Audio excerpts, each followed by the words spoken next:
Bonjour à tous et bienvenue chez Savagers.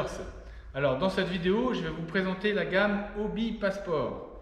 Donc la gamme Hobby Passport qui présente deux modèles. Alors petite précision avant de commencer, ces modèles sont fabriqués en France. Donc ça c'est super important. Voilà, donc comme je vous disais, il existe deux modèles dans la gamme Passport. Donc le Passport 10.5 qui fait une longueur de 3,20 m et le Passport 12 que vous avez présenté ici qui fait une longueur de 3,60 m. Donc ici, on a le Passport 12 dans le nouveau coloris 2021, le Sand Bay. Il existe donc au total pour la gamme Passport aussi bien 10.5 que 12, trois coloris disponibles. Donc celui-ci qui est le Sand Bay, le Seagrass que vous avez ici sur le côté et le Slate qui est le coloris bleu. À la fin de la vidéo, je vous montrerai les petites différences avec le 12 qui lui est prévu pour recevoir une sonde et donc installer un sondeur, chose qui n'est pas prévue d'origine sur le 10.5.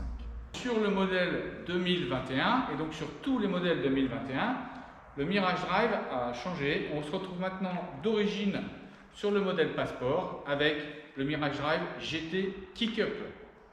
Voilà, donc maintenant on va voir ensemble comment mettre tous les accessoires qui sont vendus d'origine avec le kayak pour pouvoir partir à l'eau. Allez, c'est parti! Donc pour mettre en place votre siège, il suffit de poser le siège dans le fond du kayak et on vient ici avec la petite molette noire verrouiller l'arrière du siège. Ensuite on redresse le dossier et on va venir accrocher les crochets du dossier ici sur le kayak. Vous avez également présent sur le siège un petit anneau en tissu qui permet d'accrocher la sangle à cet endroit-là si vous voulez vous servir du kayak en extérieur par exemple pour faire une petite pause sur la plage, etc. Voilà. Donc là, toc, le siège est maintenu en place.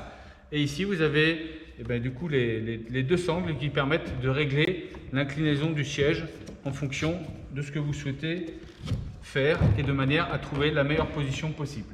Avec le kayak, vous avez la pagaie qui est fournie et qui est en deux brins. Donc il suffit de relier sa pagaie. Et vous avez ici sur le côté le petit élastique qui permet de maintenir et de positionner votre pagaie sur le kayak. Pour mettre en place votre Mirage Drive, il n'y a absolument rien à faire, à part évidemment avoir un tirant d'eau assez important pour pouvoir placer les pales. On vient positionner et clipser le Mirage Drive en place. Pour le retirer, c'est très simple, il suffit de déverrouiller les deux loquets vers l'arrière du kayak. On soulève. En même temps qu'on soulève, le système se remet en place et est prêt à recevoir de nouveau le Mirage Drive. Vous n'avez absolument rien à faire pour pouvoir le mettre en place. Une fois le Mirage Drive mis en place, on vient ici à l'aide du bouton qui se trouve à l'extrémité des pédales, venir régler en fonction de la taille, la longueur, la distance à laquelle vont se positionner les pédales. Le siège du kayak est fixe, ce sont les pédales qu'on vient ici soit reculer, soit avancer en fonction de la taille de la personne. En gros, on arrive à avoir les enfants qui font à peu près 1,30 m jusqu'à des adultes qui font 1,95 m. À l'arrière du kayak, on retrouve le gouvernail. Donc celui-ci n'a pas de manette pour la mise à l'eau, c'est une mise à l'eau manuelle. Il suffit de venir mettre à l'eau son gouvernail, que l'on va commander avec la petite manette que je vais vous montrer. En cas d'obstacle, il va se rétracter automatiquement. Voilà.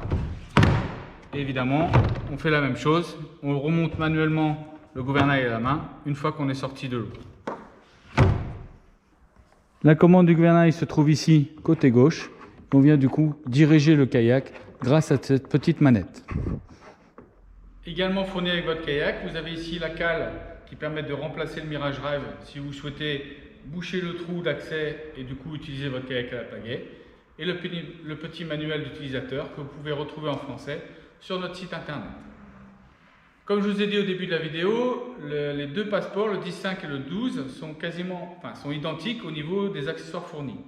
Maintenant, on va voir la différence entre le 10.5 et le 12 qui se situe surtout au niveau de la possibilité d'installer un sondeur. Le 10.5 n'est pas du tout prévu à cet effet, c'est-à-dire qu'on n'a pas de puits de sonde et la possibilité d'installer donc du coup une sonde sur ce kayak avec ce qui est prévu. Alors on a toujours des solutions, soit en collant la sonde à l'intérieur, soit en la fixant à l'arrière sur le gouvernail. Par contre, sur le Passport 12, le puits de sonde existe et je vais vous montrer exactement où il est situé. Donc voilà, je vais vous montrer donc le puits de sonde du Passeport 12 qui est situé ici dessous. Voilà, donc là vous avez le puits de sonde qui est maintenu par ces deux vis qu'il suffit de défaire pour pouvoir enlever la plaque et venir installer la sonde sur cette plaque. Donc vous avez vu la plaque pour pouvoir fixer votre sonde. Alors à savoir que sur le Passeport, les passes-câbles pour pouvoir faire l'installation ne sont pas fournis avec le kayak. Par contre, il existe un kit complet dans lequel vous allez retrouver les deux passes-câbles pour pouvoir passer vos câbles, ainsi que les petits caoutchoucs déjà troués et le nécessaire pour pouvoir fixer votre sonde sur la plaque prévue à cet effet.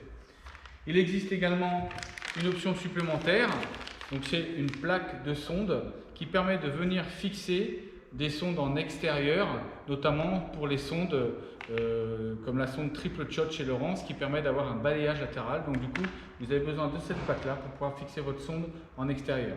Donc pour toutes les sondes en extérieur, vous avez en option cette plaque-là. Voilà. Vous pouvez donc retrouver tous ces accessoires ainsi que les kayaks sur notre site internet www.savagers.fr. Voilà, j'espère que vous avez tout compris et je vous dis à très bientôt.